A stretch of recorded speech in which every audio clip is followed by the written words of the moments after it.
Primero vamos al Señor en oración.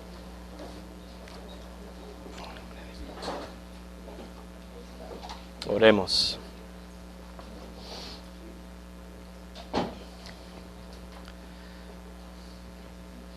Tú eres el Dios creador nuestro. Tú nos formaste con tus manos. Nosotros somos tu pueblo, Señor, las ovejas de tu prado.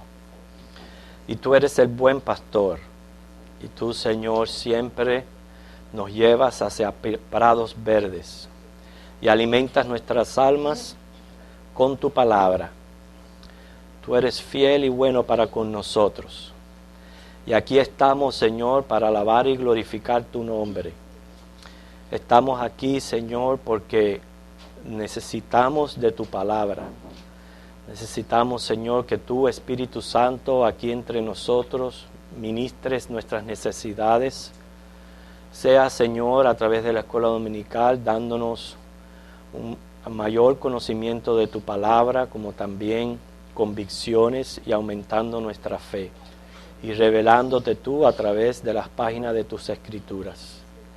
Pedimos que bendigas esta clase, Señor, como cada clase que se está teniendo en esta hora de estudio de tu palabra. Bendícenos en el nombre de Jesús. Amén. Bien, busquen, hermanos, en sus Biblia Daniel capítulo 2, versículo 47.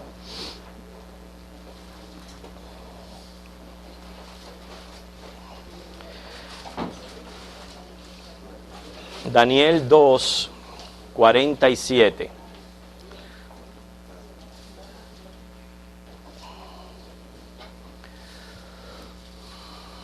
Una vez ya todos lo tengamos, vamos a leerlo juntos. Daniel 2, 47. ¿Ya? ¿Lo leemos? Dice: el rey habló a Daniel y dijo: ciertamente el Dios vuestro es Dios de dioses y Señor de los reyes, y el que revela los misterios, pues pudiste revelar este misterio. Estamos estudiando el libro de Daniel, estamos empezando el capítulo 2. Uno de los propósitos del libro de Daniel es Dios revelarse como el Dios soberano y Rey del universo. O sea que, aunque nosotros vemos que las naciones son gobernadas por hombres, detrás está Dios reinando soberanamente a cada una de las naciones. Y eso lo podemos ver en el control que Él tiene sobre las cosas que ocurren en la historia. La semana pasada dimos una breve introducción de lo que fue un sueño que tuvo el rey Nabucodonosor. ¿Se recuerdan que él tuvo este sueño? El sueño lo perturbó mucho, inclusive en aquella desesperación que él sentía, mandó a matar a todos sus consejeros si no le decían el sueño y la interpretación. Y en esto estaba amenazada la vida de Daniel y de sus 3 compañeros. Por tanto, Daniel le pide al rey un tiempo.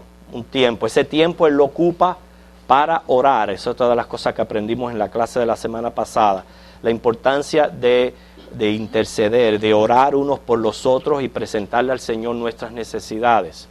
Él formó en su grupo de oración con aquellos 3 compañeros, oraron, clamaron al Señor y el Señor respondió revelando el sueño. Una de las cosas significativas de esta lección fue ver es que a través de Daniel no solamente Dios está revelándolo como Él es y sus atributos, pero lo que Él puede hacer en la vida de sus escogidos, en la vida de sus hijos, aún en un muchacho joven como fue Daniel, porque Daniel reconoció a Dios, lo alabó, le dio gracias y se dispuso a decirle la interpretación al rey. El sueño que tuvo Nabucodonosor mostraba una estatua. Esta estatua estaba dividida en prácticamente 4 secciones. Más o menos una idea de lo que soñó Nabucodonosor. La cabeza de esta estatua era de oro. Los brazos y el pecho eran de plata. el estómago y las caderas de bronce, las piernas de hierro y los pies de hierro mezclados con barro. O sea, eso fue lo que soñó Nabucodonosor, una estatua con estas características. Él no sabía nada al respecto, no sabía qué significaba todo aquello. Simplemente él soñó esto lo atemorizó muchísimo. También parte del sueño, él veía como una piedrecita le dio a los pies.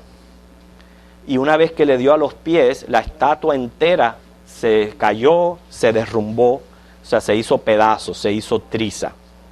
¿Okay? Entonces Daniel le muestra el sueño y ahora le da la interpretación. ¿Okay? Vamos a Daniel capítulo 2, el versículo 24.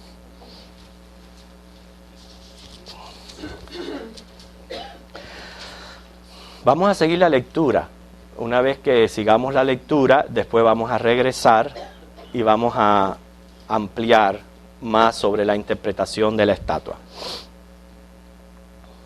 Hermana Ginny, ¿le gustaría leer? Que comienza desde el 24 y vamos a leer, le voy a decir, hasta el 45. Okay, vamos a leer toda la palabra. Después de esto fue Daniel a Arioc, al cual el rey había puesto para matar a los sabios de Babilonia, y le dijo así: no mates a los sabios de Babilonia, llévame a la presencia del rey y yo le mostraré la interpretación. Entonces Arioc llevó prontamente a Daniel ante el rey y le dijo así: he hallado a un varón de los deportados de Judá, el cual dará al rey la interpretación. Respondió el rey y dijo a Daniel, al cual llamaban Beltsasar: ¿podrás tú hacerme conocer el sueño que vi y su interpretación? Daniel respondió delante del rey diciendo: el misterio que el rey demanda, ni sabios, ni astrólogos, ni magos, ni adivinos lo pueden revelar al rey. Pero hay un Dios en los cielos, el cual revela los misterios, y él ha hecho saber al rey Nabucodonosor lo que ha de acontecer en los postreros días. He aquí tu sueño y las visiones que has tenido en tu cama. Estando tú, oh rey, en tu cama, te vinieron pensamientos por saber lo que había de ser en lo porvenir. Y el que revela los misterios te mostró lo que ha de ser. Y a mí me ha sido revelado este misterio, no porque en mí haya más sabiduría que en todos los vivientes, sino para que se dé a conocer al rey la interpretación y para que entiendas los pensamientos de tu corazón. Tú, oh rey, leías, y he aquí una gran imagen. Esta imagen, que era muy grande y cuya gloria era muy sublime, estaba en pie delante de ti, y su aspecto era terrible. La cabeza de esta imagen era de oro fino, su pecho y sus brazos de plata, su vientre y sus muslos de bronce, sus piernas de hierro, sus pies en parte de hierro y en parte de barro cocido. Estabas mirando hasta que una piedra fue cortada, no con mano, e hirió a la imagen en sus pies de hierro y de barro cocido, y los desmenuzó. Entonces fueron desmenuzados también el hierro, el barro cocido, el bronce, la plata y el oro, y fueron como tamo de las eras del verano, y se los llevó el viento, sin que de ellos quedara rastro alguno. Mas la piedra que hirió a la imagen fue hecha un gran monte que llenó toda la tierra. Este es el sueño. También la interpretación de él diremos en presencia del rey. Tú, oh rey, eres rey de reyes, porque el Dios del cielo te ha dado reino, poder, fuerza y majestad. Y donde quiera que habitan hijos de hombres, bestias del campo y aves del cielo, él los ha entregado en tu mano y te ha dado el dominio sobre todo. Tú eres aquella cabeza de oro. Y después de ti se levantará otro reino inferior al tuyo, y luego un tercer reino de bronce, el cual dominará sobre toda la tierra. Y el cuarto reino será fuerte como hierro, y como el hierro desmenuza y rompe todas las cosas, desmenuzará y quebrantará todo. Y lo que viste de los pies y los dedos, en parte de barro cocido de alfarero y en parte de hierro, será un reino dividido, mas habrá en él algo de la fuerza del hierro, así como viste hierro mezclado con barro cocido. Y por ser los dedos de los pies en parte de hierro y en parte de barro cocido, el reino será en parte fuerte y en parte frágil. Así como viste el hierro mezclado con barro, se mezclarán por medio de alianzas humanas, pero no se unirán el uno con el otro, como el hierro no se mezcla con el barro. Y en los días de estos reyes, el Dios del cielo levantará un reino que no será jamás destruido, ni será el reino dejado a otro pueblo. Desmenuzará y consumirá a todos estos reinos, pero él permanecerá para siempre.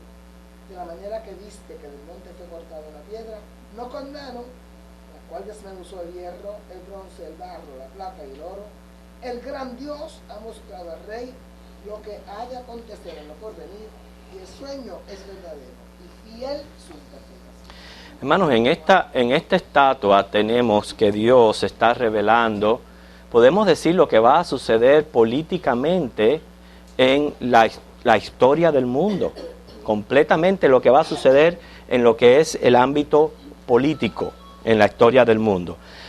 Ya vemos que la estatua en general representa los reinos de la tierra, que van a ir gobernando sucesivamente a las naciones y de un modo u otro influenciando en el pueblo de Israel. Fíjense, para que ustedes vean lo interesante de esto, es que como Dios formó a su pueblo, lo escogió desde la simiente de Abraham, todo esto que está sucediendo tiene que ver con la nación de Israel.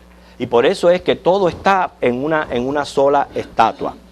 Las cuatro monarquías representan una misma estatua porque las cuatro tienen un espíritu común de oponencia a Dios y hacia el pueblo de Israel. O sea, las cuatro monarquías grandes que aquí están representadas en estas cuatro divisiones tienen un espíritu oponente tanto a Dios como contra la nación de Israel. Vimos que la cabeza de oro representa el reino de Babilonia. Claramente dice el versículo como Daniel le dice, Dios te lo dio, Nabucodonosor. Fue Dios quien te ha dado todo lo que tú tienes, la majestad, tu poder, tu fuerza, todo eso viene de Dios. Es ahí donde yo le digo, hermano, que la Biblia va revelando los atributos divinos. Y eso es lo que nosotros tenemos que aprender a captar. Cada vez que estudiamos la Biblia, ¿qué el Señor me está revelando de Él? Y Él está revelando aquí completo dominio sobre los gobiernos, que Él es el que pone y el que quita reyes. Y no nos equivoquemos, muchas veces los reyes son malos, pero son también puestos por Dios porque los usa para juicio y castigo, pero también son puestos por Dios. Entonces, vemos cómo fue el Señor quien le dio a Nabucodonosor que reinara. El oro simboliza un poder superior. Ustedes saben que lo hemos mencionado anteriormente, que Babilonia es la actual Irak. ¿Okay? Esa es Babilonia. El oro es un metal precioso y duradero y es la cabeza para simbolizar no solamente la sabiduría de este imperio, sino que fue prácticamente el primero en tener un dominio mundial. Como nosotros siempre decimos, no, porque él va a la cabeza. ¿Qué significa que vaya a la cabeza? Que es el que va adelante, que lo inició todo. Esa es la idea de que la cabeza es de oro, no solamente por ser precioso y duradero, sino porque fue el primerito, el primer imperio en conquistar el mundo. ¿Okay? Ahora, según lo que el sueño va revelando, eventualmente Babilonia va a ser destruida por un imperio inferior. El imperio de Babilonia duró del 626 al 539 antes de Cristo. Ese fue el tiempo que duró el imperio de Babilonia, del 626 al 539. Pero Babilonia se dice que fue la semilla que dio lugar a las manifestaciones religiosas paganas. Esta semilla la sembró ¿quién? Nimrod. Ustedes saben quién fue Nimrod, ¿verdad? ¿Quién fue Nimrod? Fue el promotor de la Torre de Babel, el que promovió toda que se construyera la Torre de Babel. Así que él fue el que sembró la semilla de las religiones paganas, o sea, todo lo que es en contra de Dios. Fue Nimrod y salió de Babilonia. Es por eso que cuando usted lee Apocalipsis 17 y 18, se refiere a la gran ramera, a la Babilonia mística. Es para referirse que va a haber un castigo y una destrucción total de todo sistema religioso pagano. Usted dirá, bueno, ¿y quién tiene la religión verdadera?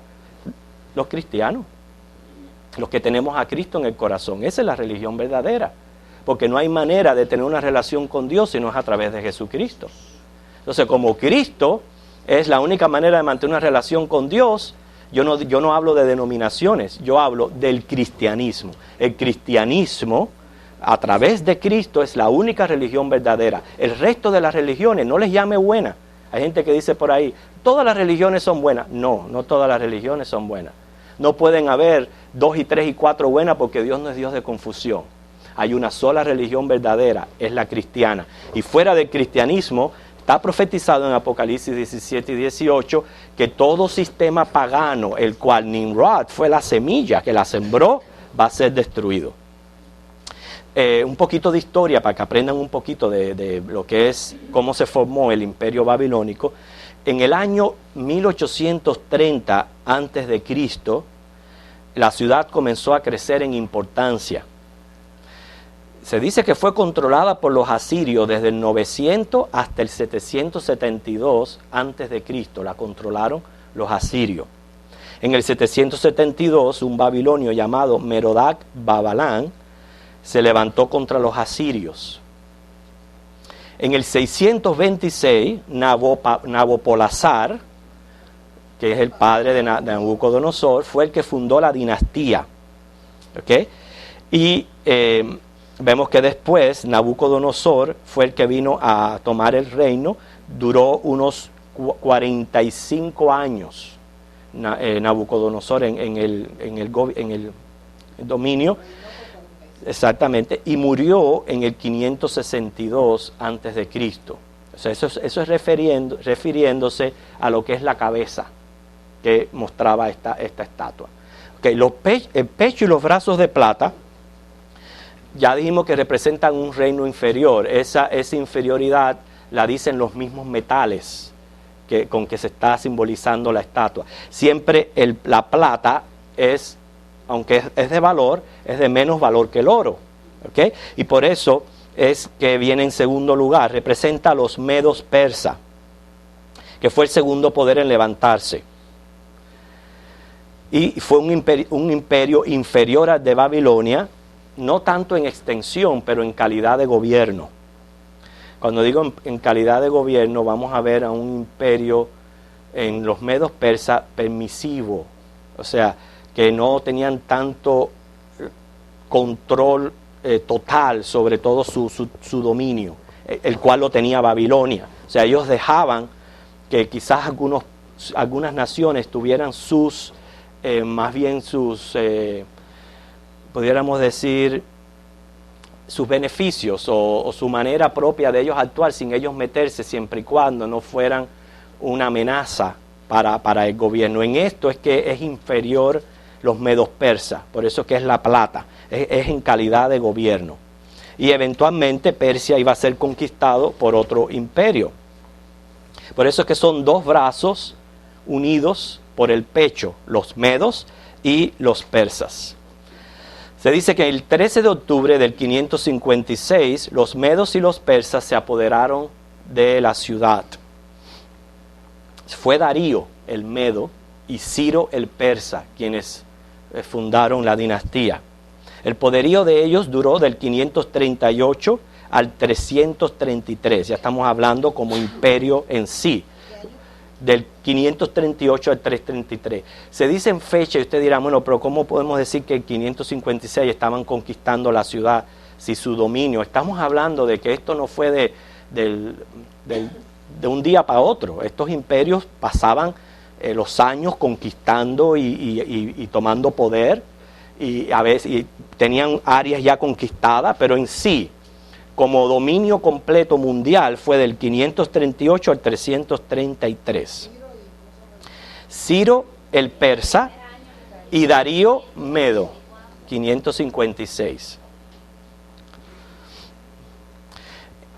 En el 539, Darío el medo tomó a Babilonia sin pelea alguna, y eso va a ser otro tema de estudio de Daniel. Esa parte está en Daniel. ¿Okay? En el 538, Mesopotamia y Judá estaban bajo el gobierno de Persia. Ya les dije anteriormente que esta estatua iba a influenciar de alguna manera al pueblo de Israel. Babilonia se encargó ¿en qué? En destruir la Jerusalén y en llevar cautivos a jóvenes como Daniel hacia Babilonia. Bueno, los medos y los persas también llegaron a conquistar a Judá. Judá estaba bajo el gobierno de lo que es Persia, el cual también llegó a tomar el control de Egipto y de Libia. Se dice que el rey Ciro y otros reyes del imperio persa desarrollaron una política, que esto es lo que yo le estaba tratando de decir, no me salían las palabras, que permitía a toda la gente la libertad de adorar a sus propios dioses y vivir como quisieren. Esto es lo que ellos permitían, que no lo permitía el gobierno de Babilonia. En el 538, Ciro, por eso le digo, ¿cómo influenciaron estos gobiernos al pueblo de Israel? En el 538 fue Ciro quien dio el decreto de la restauración de la comunidad judía. Ahí tenemos los libros de Esdras, Nehemías, de cómo fue que ellos regresaron, reconstruyeron a Jerusalén y el templo. Bueno, eso fue un decreto que dio Ciro, el persa. Es más, según Esdras 6:8, ellos pagaron por la reconstrucción. Los utensilios, ¿se recuerdan como dijimos anteriormente cómo Nabucodonosor se había llevado los utensilios de la casa de Dios? Bueno, todos estos utensilios Ciro los devolvió al templo, ¿okay? Fueron regresados. A Ciro le sucedió su hijo Cambises II. Y luego otro llamado Darío el Grande sucedió a Cambises. Después reinó Jerjes, hijo de Darío. Este Jerjes, hijo de Darío, es el rey Asuero de la historia de Esther. Este Jerjes, ¿okay? También fue derrotado, le siguió hasta Jerjes I.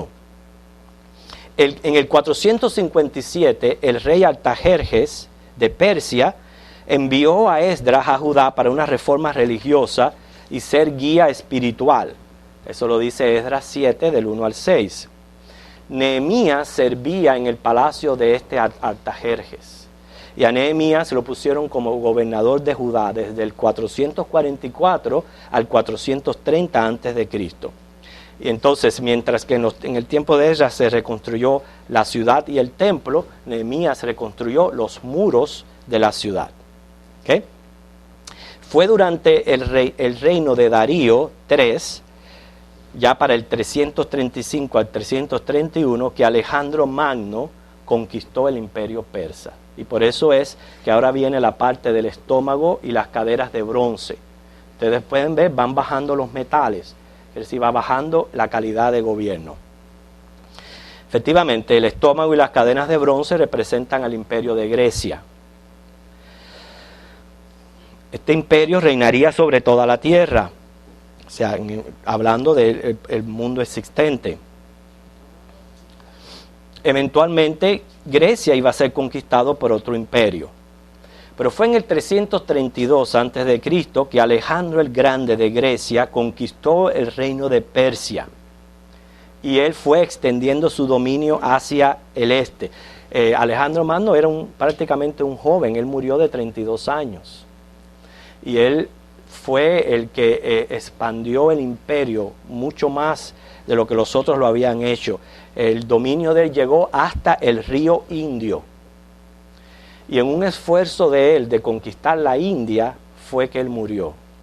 Pero dicen que este hombre tenía una ambición de conquistar tan grande que él lloró porque no podía conquistar la luna. Así decía Alejandro Magno. Él lloró por no haber conquistado la luna. ¿Quién le iba a decir que sí, la luna iba a ser conquistada, verdad? En el tiempo. Pero él fue quien llevó el imperio al pináculo de su poderío.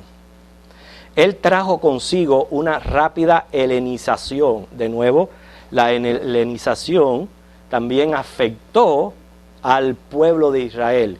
Con helenización significa la expansión de la cultura griega. ¿Se recuerdan cuando Persia ellos no se metían con la gente? Ellos les permitían tener sus religiones, quisieran lo que quisieran. ¿verdad? Bueno, Alejandro Magno lo que hizo fue inculcar la cultura, la lengua, la religión de lo que llamaban en aquel momento el mundo civilizado, que era el griego. Después de la muerte de Alejandro, el cual murió en el 323 a.C., ya dije, de 32 años, 4 de sus generales pelearon por la conquista de la tierra. 4 de sus generales. Estos 4 pelearon por 40 años. Quiere decir que del 323 al 280 tuvieron estas peleas en lo cual emergieron 4 divisiones mayores. Una de estas divisiones fue Ptolomeo I de Egipto. Él conquistó la parte de Egipto. Y de esta dinastía es que viene Cleopatra, de Ptolomeo I. El otro fue Seleuco Nicanor. Él conquistó a Siria.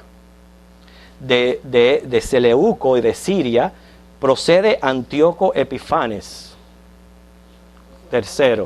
Yo sé que es difícil de recordar, pero cada uno de ellos ha hecho una marcada influencia en el pueblo de Israel. Antíoco Epifanes fue quien profanó el templo. Él fue el que sacrificó un cerdo a Júpiter en el templo.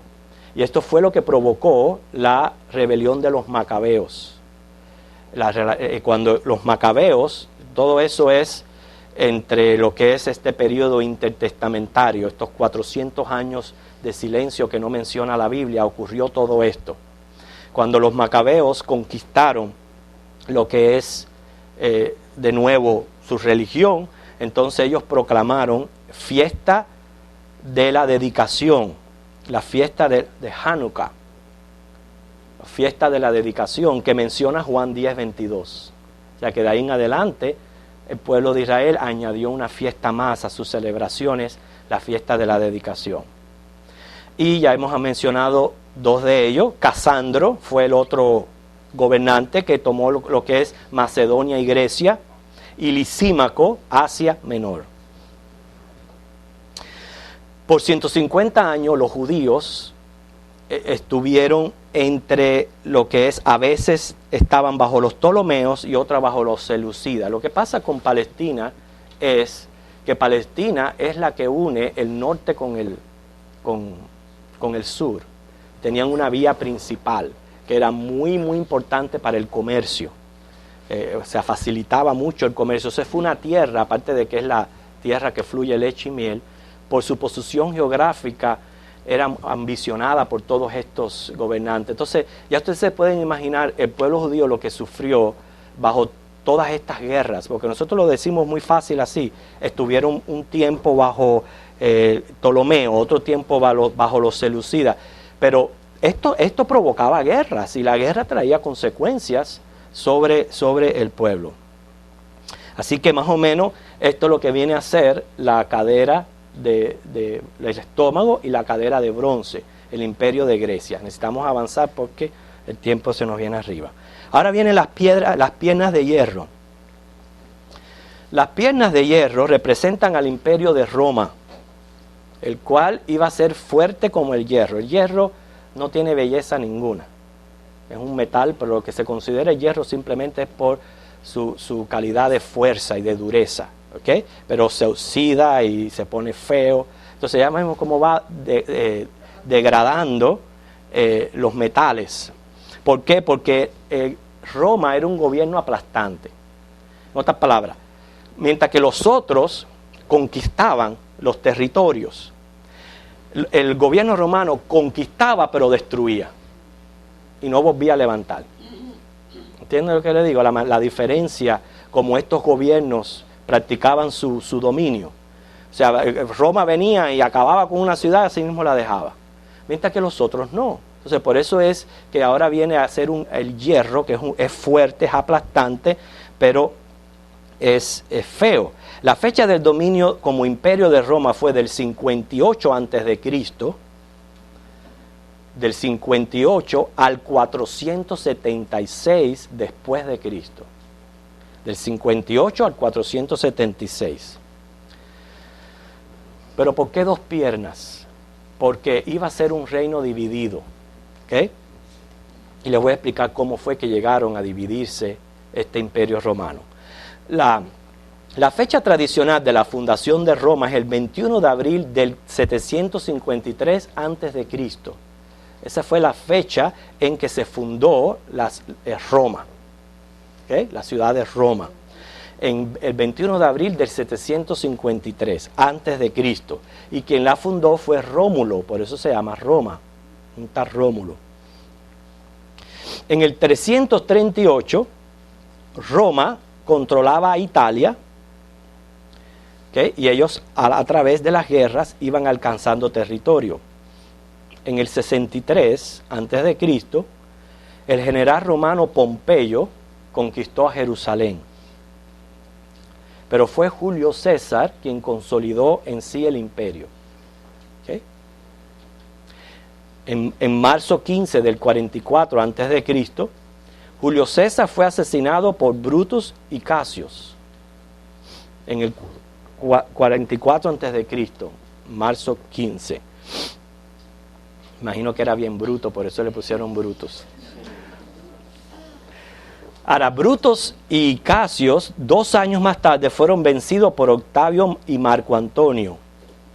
Y fue Octavio y Marco Antonio quienes asignaron a Herodes el Grande como rey de Judea. De nuevo, ya comienzan a ver la influencia de estos gobiernos en el pueblo de Israel, porque Herodes el Grande, sabemos que comenzó la remodelación del templo, que eso era para ganarse la popularidad entre los israelitas. Comenzó la remodelación del templo, pero ustedes saben bien que durante su gobierno fue que nació Cristo, y todo lo que él hizo cuando Cristo nació, aquella gran matanza de los inocentes. O sea, era un hombre bien cruel.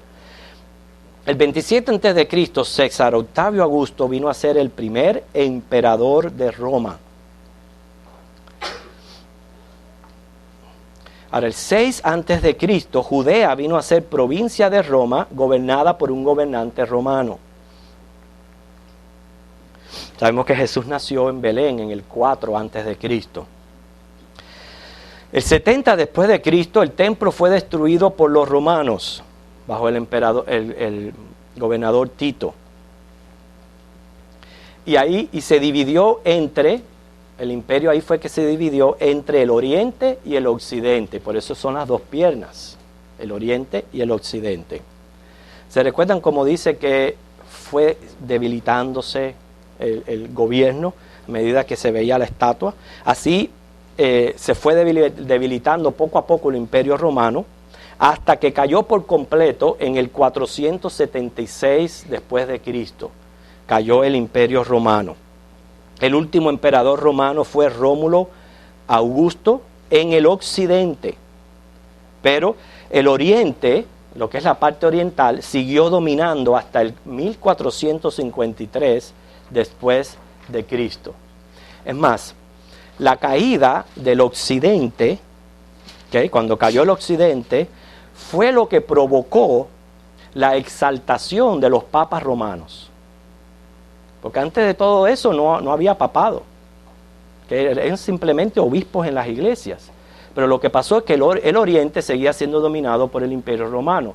Pero al occidente no tener gobierno, entonces los obispos se veían obligados a involucrarse en asuntos de política y empezar a tomar prácticamente a veces hasta decisiones por el pueblo. Entonces eso fue lo que hizo que, aunque habían otros obispados bien importantes en la religión, como Antioquía, en la misma Jerusalén y otros lugares, otras ciudades prominentes que tenían sus obispados, porque casi siempre en aquella guerra de obispado pensaban de que si tú eras el obispo de una ciudad importante, pues tú eras más alto que otro que era de un obispo de cualquier pueblecito. Pero entonces Roma fue cogiendo auge, metiéndose en la política, y fueron los mismos obispos quienes le fueron, como diciendo, echándole aire al papado de Roma, y llegó a ser lo que hoy es día el Papa, teniendo ese dominio sobre la Iglesia Católica, que prácticamente él es el que lo tiene absoluto. Pero fue la caída, el debilitamiento del imperio de Roma, lo que provocó lo que hoy en día es el papado. Los pies mezclados de hierro y barro, ya vamos avanzando en la estatua, vamos llegando abajo. Esto representa los tipos de gobierno que surgieron después del romano. Era un gobierno compuesto, no dividido. Estamos hablando, hermanos, de gobiernos mundiales. ¿Cómo era la característica del gobierno mundial en este entonces? Cuando dice de compuesto, era compuesto de pueblos fuertes y a la vez débiles. Por eso se menciona mezclado. Se dice barro cocido. ¿Por qué se menciona un barro cocido? Porque el barro, cuando es cocido, se endurece. Pero al endurecerse se vuelve bien frágil. ¿Qué es más frágil? ¿Una pieza de barro o un barro mezclado con agua? La pieza de barro. Sí, se llega a endurecer, pero se vuelve bien frágil. Y lo que está indicando ahí, que ya no iban a surgir más imperios en el mundo, sino que los gobiernos se iban a debilitar. Como es mezcla de hierro con barro, hierro está apuntando a los gobiernos autocráticos, a los que ejercían un dominio bajo un monarca. Todavía tenemos países ejerciendo dominio bajo monarcas, como Inglaterra, España. Al fin y al cabo, ese tipo de gobierno monárquico, donde un rey era el que gobernaba, es el hierro. Y el barro es el gobierno del pueblo.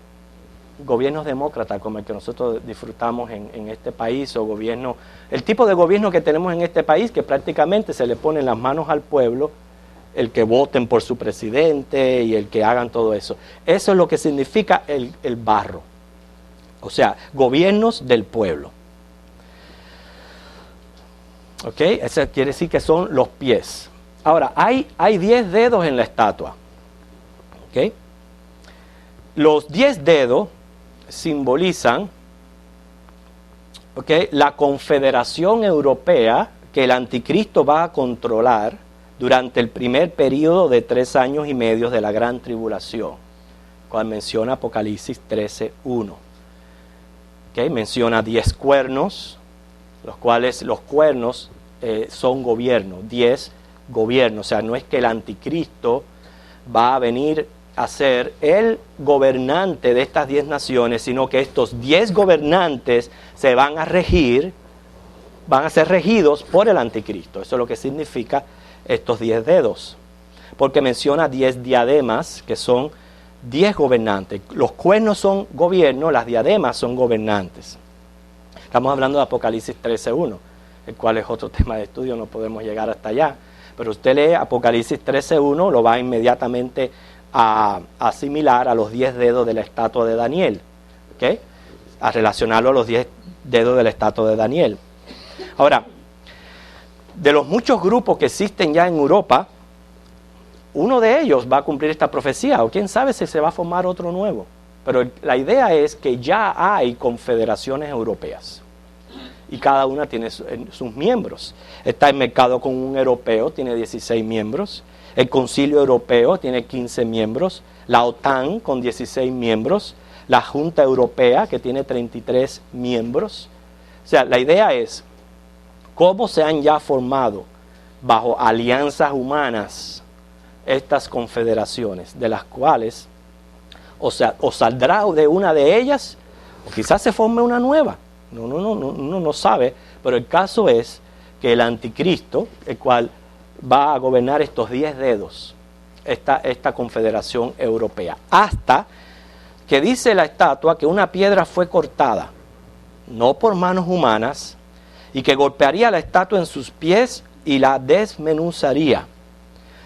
Y al darle en los pies, la estatua se iba a romper en pedazos, haciéndose polvo que el viento se llevaría.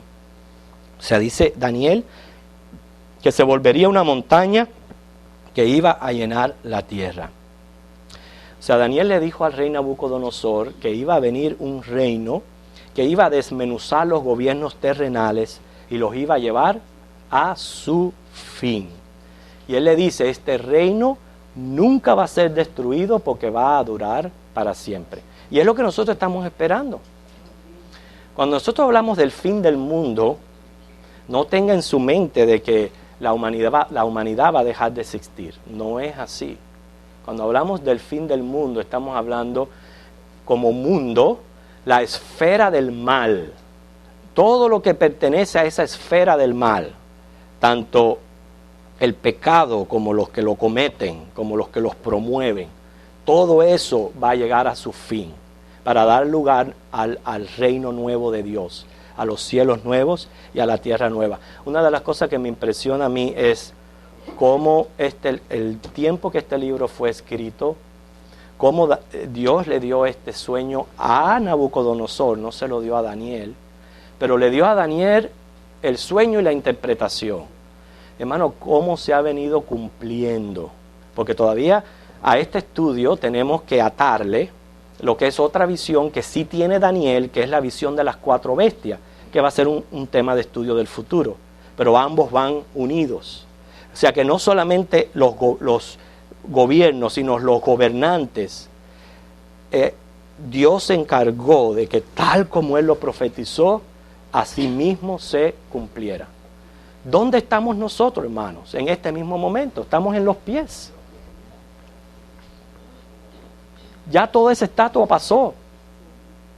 Estamos en los pies, esperando a que esa piedrecita enviada por Dios llegue y le dé a los dedos y destruya lo que es el imperio del gobierno humano, para Cristo entonces implementar su reino a nivel mundial. Porque cuando Cristo venga en su segunda venida, Él viene a establecer su reino sobre las naciones.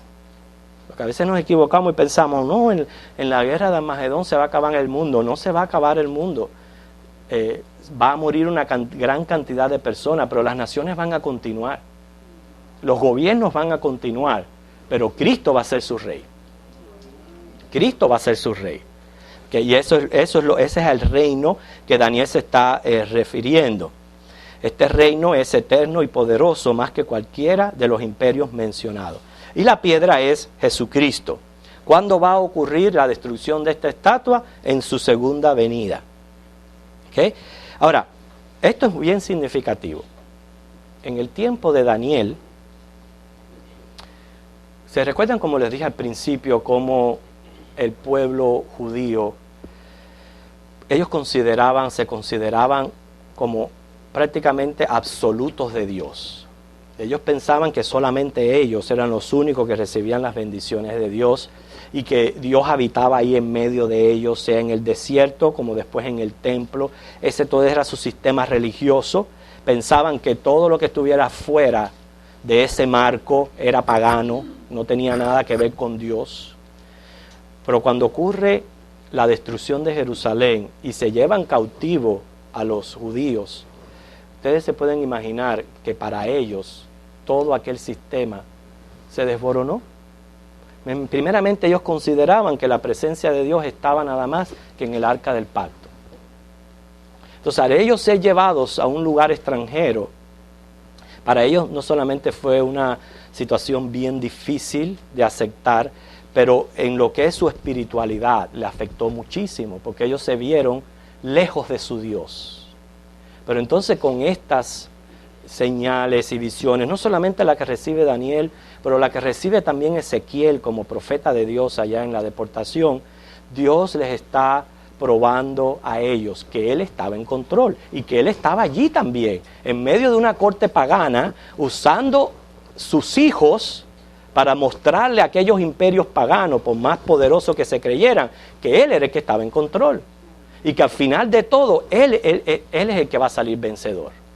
Y todo eso es lo que está siendo revelado en esta estatua a este emperador. Quizás los deportados pensarían que su Dios era débil y infiel, pero Dios está mostrando que Él estaba en control. Por eso después permite que venga Ciro, que dé órdenes de reconstrucción, que inclusive siendo pagano, financiara los gastos de esta reconstrucción, Y cómo Dios estuvo en completo control de todo lo que estaba sucediendo en el pueblo de Israel. Porque el pueblo de Israel necesitaba ser reconstruido, ¿para qué? Para la llegada del Mesías. Para la llegada del Mesías. Llegó el Mesías, se cumplió la primera venida de Cristo, a los pocos años volvió Jerusalén a ser destruido. Y todavía sigue el templo destruido. ¿Hasta qué? Hasta que llegue este tiempo de nuevo, antes de la gran tribulación, que el templo vuelva a ser reconstruido. Quiere decir, hermanos, reyes y reinos vienen y se van, pero Dios últimamente es el que está en control. Por eso es que me impresiona cómo el rey, cuando escuchó todo aquello, él se levantó y dijo: ciertamente el Dios vuestro es Dios de dioses, Señor de los reyes, el que revela los misterios, pues pudiste revelar este misterio. Ya les dije que este estudio necesita ser terminado con más detalles cuando estudiemos la visión de Daniel de las 4 bestias. ¿Okay? O sea que todavía no ha sido completo. Pero el sueño profético es una prueba contundente que Dios controla el mundo. Y la historia ha probado el cumplimiento de esta profecía. El cambio de metales significa que a medida que aumenta el mal y la ambición, se han debilitado la calidad de gobiernos. Y mire dónde estamos hoy día, que estamos en una situación en este país que a pocos meses de una elección todavía no estamos seguros por quién votar. ¿Están debilitados los gobiernos, sí o no? Fíjense para que ustedes vean cómo se han venido debilitando los gobiernos, que ahora se nos es bien difícil poder decir: mire, hermanos, como cristianos hagan esto. No podemos ni decir eso. Ese es el debilite de los gobiernos mundiales. Pero, hermanos, nosotros somos obreros de un reino que no tiene fin. Eso es lo lindo del cristianismo, que cuando nosotros venimos a Cristo y a Él es nuestro Señor y nuestro Salvador, aunque todavía estemos en medio de esta tierra, ya pertenecemos a ese reino de Dios. Ya pertenecemos a ese reino. Quiere decir que si yo fuera a mirar la vida como un juego de ajedrez y veo que hay 2 contrincantes tratando de ganar el juego, en este momento parecería que el mal estuviera cogiendo auge. Pero ¿sabe qué? Yo siempre digo que el que da el jaque mate es Dios. Y quienes van a salir vencedores son las fichas que están jugando en la parte de Dios. Y esos son los cristianos, los que pertenecemos a su reino. El mundo que está a nuestro alrededor parecerá muy bonito, muy atractivo, muy influyente, pero lo que dice la Biblia, y se va a cumplir, que el cielo y la tierra pasarán. Todo va a ser quemado con fuego. Eso lo dice la Biblia. ¿Okay? Y estamos viviendo ya esas profecías.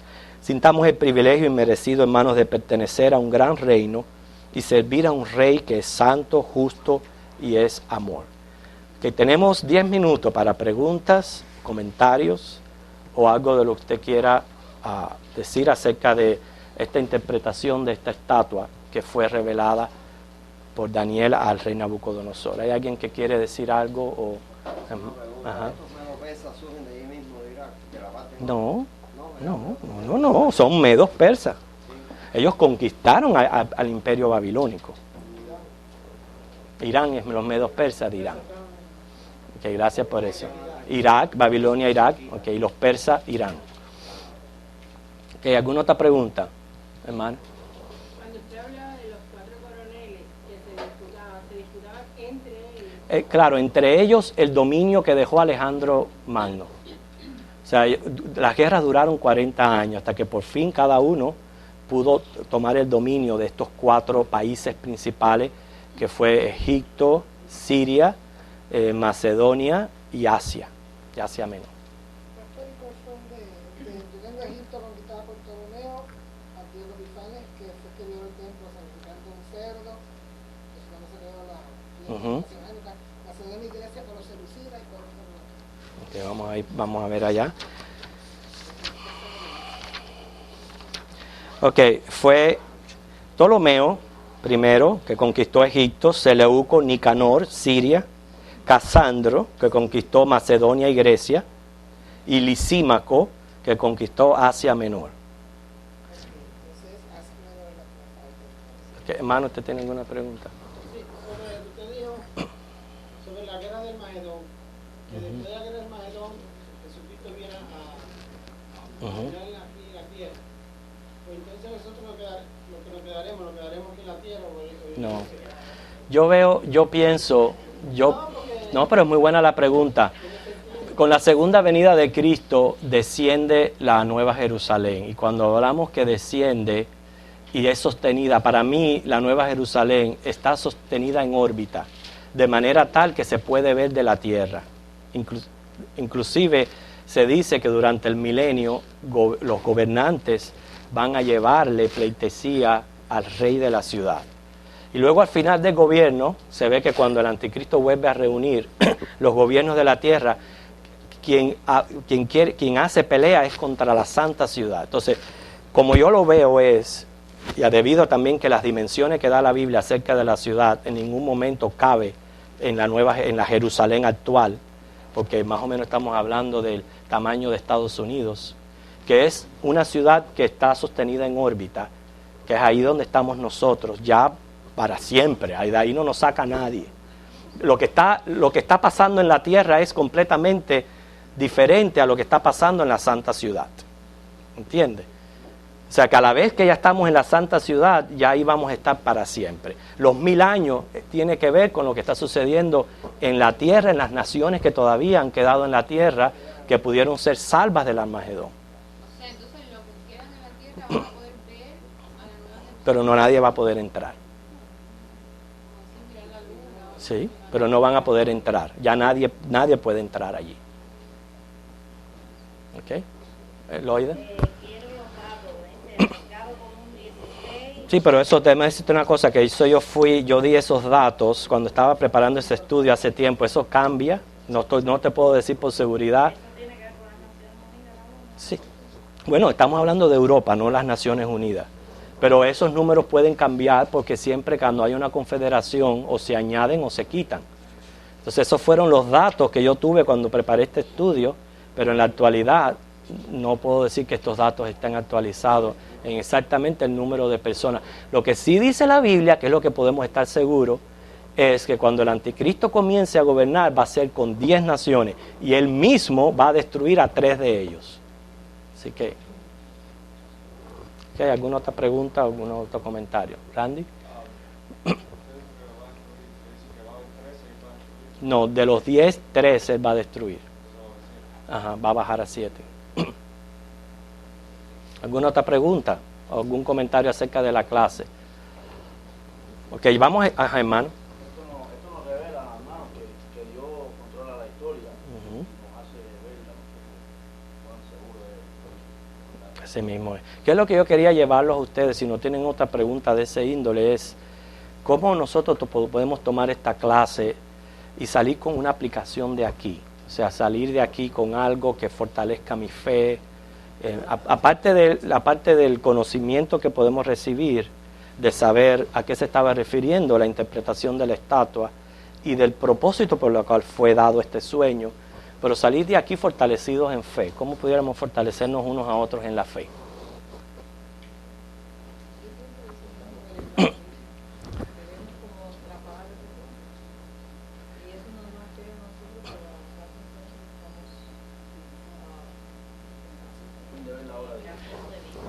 Y lo que usted está diciendo, hay profecías que todavía no se han cumplido, pero me dejan saber a mí, si Dios es real y se ha encargado de esto, llevarlo a pasarlo a la historia, ¿cómo nosotros no vamos a creer que las profecías que aún no se han cumplido no van a suceder?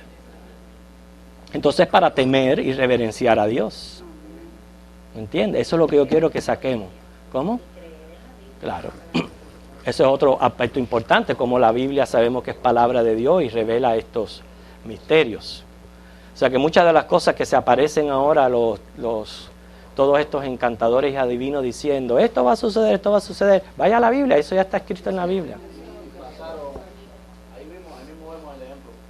Julio César, Carlos Magno, han pasado miles. Y fuertes. Por el reino de Dios es eterno. y gobiernos fuertes. Porque ese gobierno romano, fíjate que lo pone como el hierro, ahí vemos en la crucifixión de Cristo, nos muestra la crueldad de este reino. Ellos eran completamente inhumanos, implacables. O sea, ellos eran un gobierno fuerte, y sin embargo pasó a la historia. Lo que me deja saber a mí, hermano, que todos mis problemas van a pasar a la historia. Randy, ¿tú querías decir algo?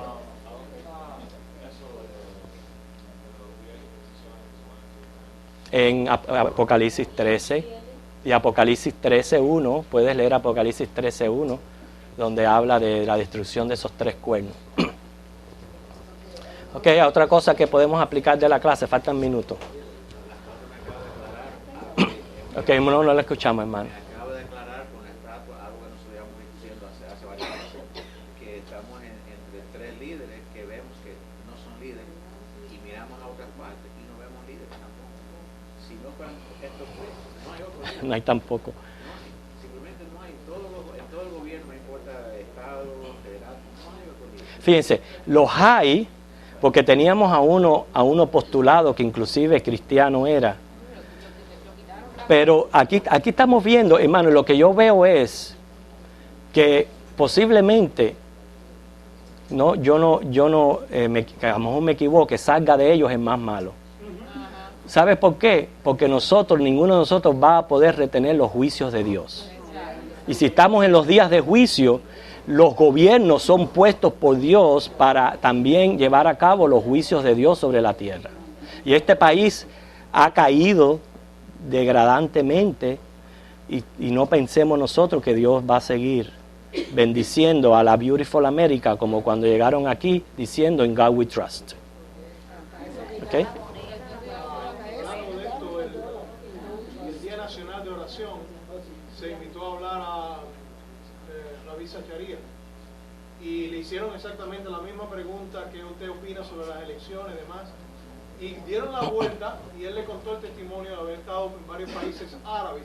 Y dice, no voy a decir la identidad del país para proteger a los funcionarios, pero varios generales de un país con población 99% musulmán, incluyendo el jefe de la inteligencia, se sentaron con él y le dijeron, dígale a su presidente que tenemos puesta la esperanza en América, porque el terrorismo está creciendo de tal manera que se nos hace incontrolable. Dentro de 5 años pudiera haber una explosión en el Medio Oriente que ya no tenemos manera de controlar. Entonces estamos a la puerta de un cataclismo. Bueno, precisamente Ezequiel 38 y 39 habla de la confederación musulmana que viene a hacer guerra contra Israel. Así que eso tampoco lo van a poder controlar un poco el terrorismo, pero el islamismo no lo para nadie. El único que lo va a parar es Dios cuando cumpla con Apocalipsis 17 y 18 y entonces venga juicio sobre la gran ramera en lo que es el aspecto religioso. Pero no lo va a parar nadie. Eso va a seguir. Sí, pero yo sé que de ellos mismos sientan la necesidad. Sí, nosotros estamos viviendo en un caos, hermano. Nosotros no nos damos cuenta. Quizás estamos en nuestro pequeño mundito de Cape Coral, pero nosotros estamos en un caos, en medio de una situación bien difícil, lo cual nosotros tenemos que prepararnos para la venida del Señor. Estamos esperando que en cualquier momento la piedrecita sea enviada, le dé a los dedos y toda esa estatua se destruya. Ok, nos ponemos en pie y nos